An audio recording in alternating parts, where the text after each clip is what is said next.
যার বিরুদ্ধে আমি রিটটি করেছি তিনি কেন্দ্রীয় ডাকসু নির্বাচনে শিবির সমর্থিত প্যানেল থেকে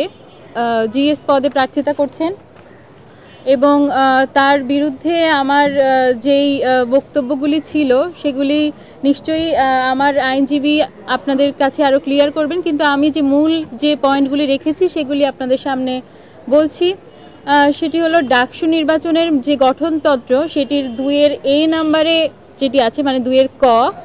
সেখানে আসলে স্পষ্টভাবে লেখা আছে যে ডাকসুর যে মূল উদ্দেশ্য সেটি হলো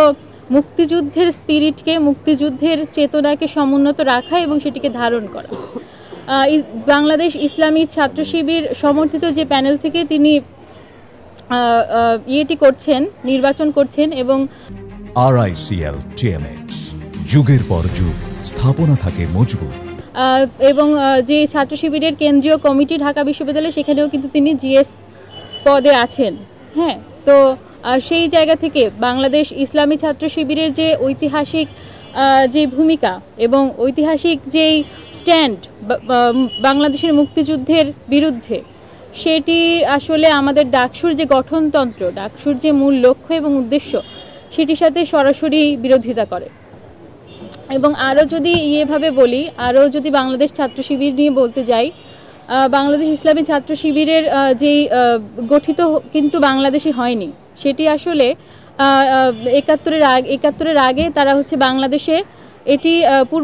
পশ্চিম পাকিস্তান থেকে পরিচালিত হতো। পূর্ব পাকিস্তানে এটির উইং সেটি খোলা ছিল, মানে পূর্ব পাকিস্তানে সেটি ইসলামী ছাত্র সংঘ নামে পরিচালিত হতো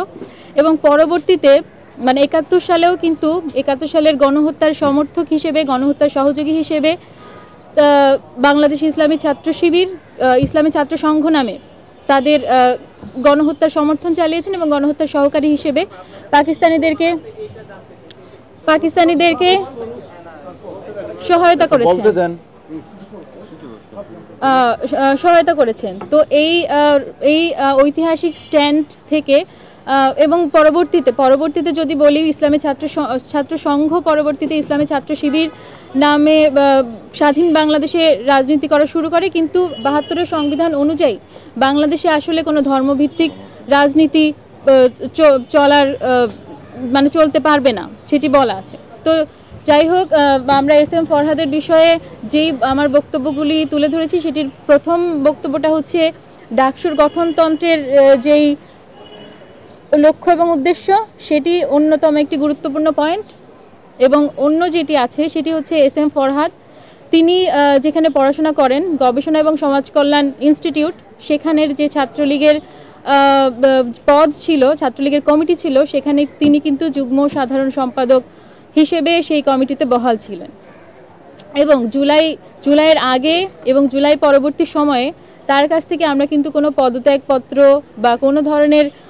প্রুফ আমরা পাইনি যে তিনি আসলে এই সংগঠনটিতে আর বিলং করেন না। তিনি কিন্তু স্টিল এই সংগঠনটিতেই বিলং করেন এবং একটি নিষিদ্ধ সংগঠনের সদস্য হিসেবে তার কিন্তু এই নির্বাচনে অংশগ্রহণ করার কথা না। এবং একই সঙ্গে হচ্ছে তিনি বাংলাদেশ এবং ওই যেটি ডাকসুর গঠনতন্ত্রের 2-এর A অনুযায়ী তিনি যে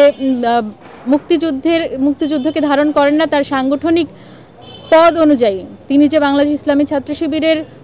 সাধারণ সম্পাদক হিসেবে আছেন, সেই অনুযায়ী তিনি আসলে তো সেই হিসেবে মানে তিনি আসলে এই ডাকসু নির্বাচনে তার প্রার্থিতার বিষয়ে আমরা এই বিষয়টি আনার চেষ্টা করেছি, বা এই বিষয়ে আমার রিটের মূল বক্তব্য